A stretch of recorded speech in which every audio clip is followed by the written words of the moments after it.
I need guidance on being a strong leader of a family, profession, and community.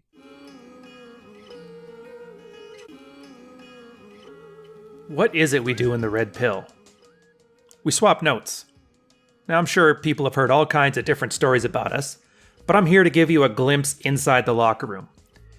Here, we're going to discuss the field reports that happened a few years back. Brand new guys who are trying to learn the strategies that we talk about. Who am I?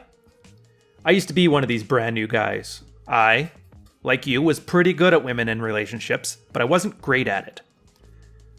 Hard times hit, things got tough, and it turns out there's nowhere for a man to go nowadays that actually wants him to succeed, to thrive, to get better at what he does and improve his lot in life. So, like most guys, I took it upon myself, found a bunch of guys in the same boat as me, and together we built a set of working strategies based on the experience of hundreds of thousands of men, just like us.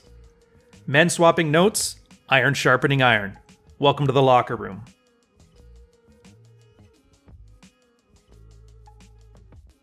I've been in a relationship for 4 years now, and I've decided to propose. I'm in my late 20s, and she's 3 years older than me. We met by chance, and it really only took one date to spark everything up. At the time, I was exploring the realm of real social dynamics and game, so I felt like I earned my prize. She's gorgeous, educated, self-reliant, expressive, the same nationality, which is rare, and she fell for me. I couldn't have been happier at the time. In hindsight, ideally, I should have kept it casual, but it got serious. Fast forward to today. I acknowledged I have turned into a beta, and the relationship is stable, yet not exciting. She's aware of this, and I can feel her wanting me to improve. During this time, I have lost my way due to professional stress and overall identity ambiguity. Recently, I have slowly started to rediscover my strength and ambition for achievement. This is why I've decided to provide the much-needed sense of stability and direction to our relationship by proposing. As much as I enjoy beautiful women and my eyes wander, chasing plates is not the future I envision for myself. A strong, supportive family is. We are not off to the races to sign the contract, and she doesn't really care for it. She just needs her man to step up and say, I am strong, I love you, I'll take care of everything, you help me and raise the kids. Naturally, she's been pushy for a while, but I didn't make much of it until my best friend got married and is soon becoming a father. Talking between me and him, we agreed that even though each of us is starting strong in our early 20s, we'd been stuck in boyhood for the last 5 to 6 years. No commitments, no direction, dying ambitions. Stepping up and making commitment of marriage seems like a jump from nest to spur us into a rediscovered vigor and becoming real men. My understanding of Red Pill is that people fear the divorce threat, but I'm unsure how powerful it would be in our case. Me and my girlfriend are both Europeans and move around quite a bit, so I'm not even sure which laws would apply for a marriage. Moreover, right now we're equal earners. This will change when kids arrive and both of us agree that she will dial down the work for family. She agrees the notion that men and women have different roles and different energies. Nevertheless, it's not all sunshine. She exhibits classic female characteristics which drive me insane. Does not take responsibility for her emotions, and believes that it's my fault. She whines and complains when she wants something. She's easily offended. She takes things personally. I have learned that these are simply modes of behavior to women to resort to whenever they know it or not, so I don't pay much attention to it. She also snaps out of it much more quickly compared to the beginning, and fights really lost their drama, which is great. No one is butthurt after just a short time. Our sex life is awful in the last 2 years, and I attribute that to many factors. My low libido and overall beta-ness, her body consciousness and shame with the feel kilos on top. Her apparent, I love sex so much, look how sexy I am, to which me comes across as, I just want validation, not necessarily you. And when we're not in the mood, I'm going to blame it all on you. You are responsible for my feelings. Remember? Our common bad routines and not making time for us. I believe this vicious cycle for lack of eroticism can be broken with a strong alpha mentality. Both of us want alpha presence, so I'm working on it. Remembering back, it was relatively easy to be alpha when you're young, fit, good-looking, smart, no responsibilities, and no pair of eyes that mostly see you at your lowest at home. Now, however, when there's expectations, deadlines, responsibility, health, family, and they're all looming on me, I need guidance on being a strong leader of a family, profession, and community. My question is, how to dictate this marriage going forward such that I get peace and support as well as sex and personal space.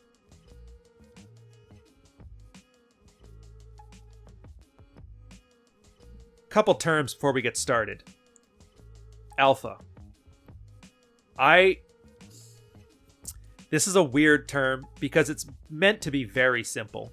If it's a certain behavior, trait, or quality that makes a girl sexually attracted to somebody, it's alpha. The problem is a lot of guys treat that as a narcissistic fantasy. In this case, he's creating a package, writes man on top of a box, and fills it up with all kinds of emotional feel-goods. Usually those words are containers themselves. Leadership, strong. All these things have no real definitions, or at least he hasn't defined them.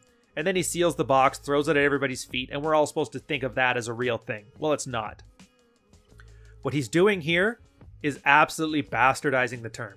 So when you hear alpha, in this space, keep it very simple. Does it make her wet? And if it does, yes, it's alpha.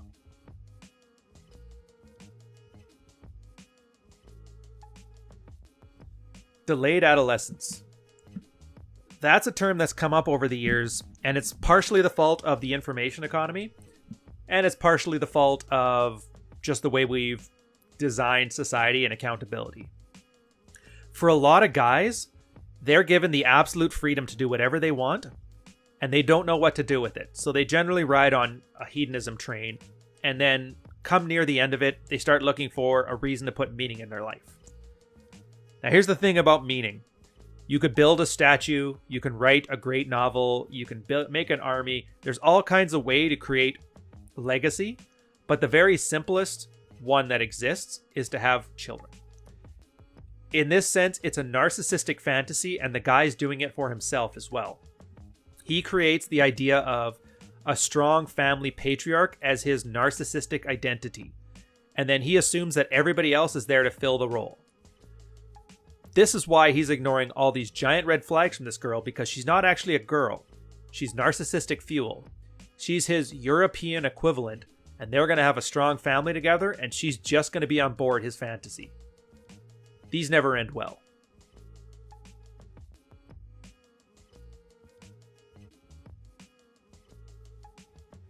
Validation seeking.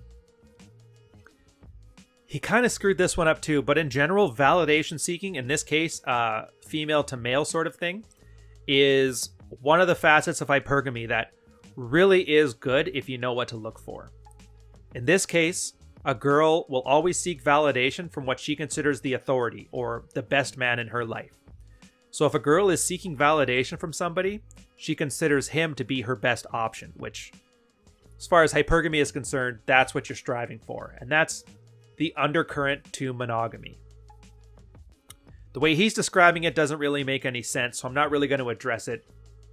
But just remember, if you're getting validation seeking behaviors from a girl, either she wants something from you or she wants you. And so the understanding of the initial definition of alpha is very important in this case to be able to tell the difference between them.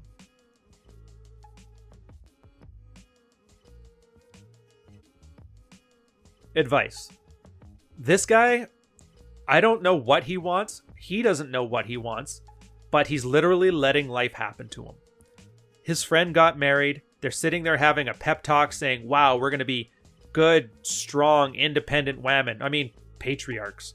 And he's deciding that he wants to create the traditional conservative fantasy, and that's going to save him from his longing to make something more of himself.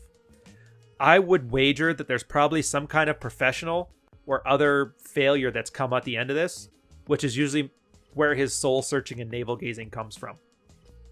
The problem with this is he's ignoring awful red flags. They have a sexually dead relationship. He has a girl who's walking around without any guidance whatsoever, and she's acting out because of it. He's showing that he has the inability to deal with female emotions. In this case, girls get mad the same way the sun sets every day. The fact that he's treating it as something that's her problem and something that he's not going to learn how to navigate means he's not ready for a relationship, let alone a marriage. And then finally, he's done absolutely zero due diligence. The standard red pill, and there's very few hard and fast rules here, but getting married is generally seen as a bad idea. You're ceding one of the few places that a guy has power in his own life anymore, and that's in his ability to walk away. So you're giving that up. And usually in this case, especially in this case, for something that's not even showing that he's taken his best interests into account.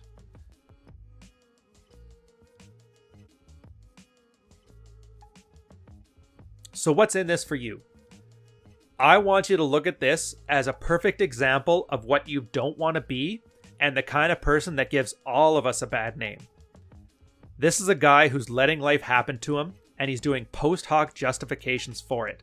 And don't kid yourself, because I know a lot of you guys listening to this, and a lot of the guys that you know who are listening to other things, are falling into this trap. These are the kind of guys that will listen to the whammon ain't shit argument. That BuzzFeedification of this space that show nothing but examples of horrible women acting horribly, and sitting there cathartically enjoying it with a grin. Well, look at how great we are, because we're not bad like this, right? Honestly, it's a horrible sort of narcissism, because not only are you creating your own narcissistic fantasy of which girls should fit within it without any agency on their own, but it also kind of revels in watching women fail to meet those expectations as the damaged women that were great to sleep with, but not that one for you to have a family with. Even though this one looks no different than any other woman from the scant bit that we've seen here, and she's responding the exact same way. Zero leadership, zero ability to navigate her emotions, zero ability to get any engagement, and she's just not invested in the relationship. Naturally, when a guy has those ultimate codependent or beta male behaviors, he then seeks to double down on this. And that's where he came up with his idea to marry her to solve the relationship problems that he should have solved before he even started. So I don't really know where to take this as what's in it for you, other than don't be this guy. This guy's an idiot, and he's gonna learn things the hard way. Especially once his woman decides to start exerting her own agency on him. Because pretty sure just about every European country, the marriage laws are set up so that she gets to have her way.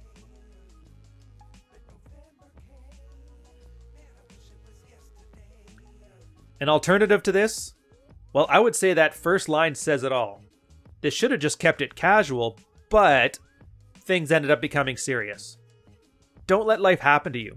If you don't want something, don't be afraid of hurting somebody's feelings to go get it. You're not obliged to stay with the person. Now, I know it's Briffault's law, the girl sets the terms of the relationship, and when she doesn't want one, it's not there. But that doesn't mean you can't just break up with a girl if you're not ready, if you don't want it, or if she's not up to the challenge. In this case, ideally he should have kept it casual, but it got serious. Nothing is stopping him from continuing to treat it casual, and then go find serious elsewhere. And then I'll end off on this. If you're looking for a goal in life, stop looking for a woman to make it for you. This is that weird tradcon fantasy, and they love to reinforce it because it reinforces everybody else's collective narcissistic fantasy. Men were men, women were vacuuming, and being that strong man is your identity. Well, in 10 years, if you want to be zeroed out and have one of those situations where you're seriously considering taking the weak way out, well then go ahead and run into this head first, but I'm telling you right now, this is not ideal. On that note, left on a bit of a downer, but hopefully you enjoyed this one, and I'll catch you on the next one. Later, guys.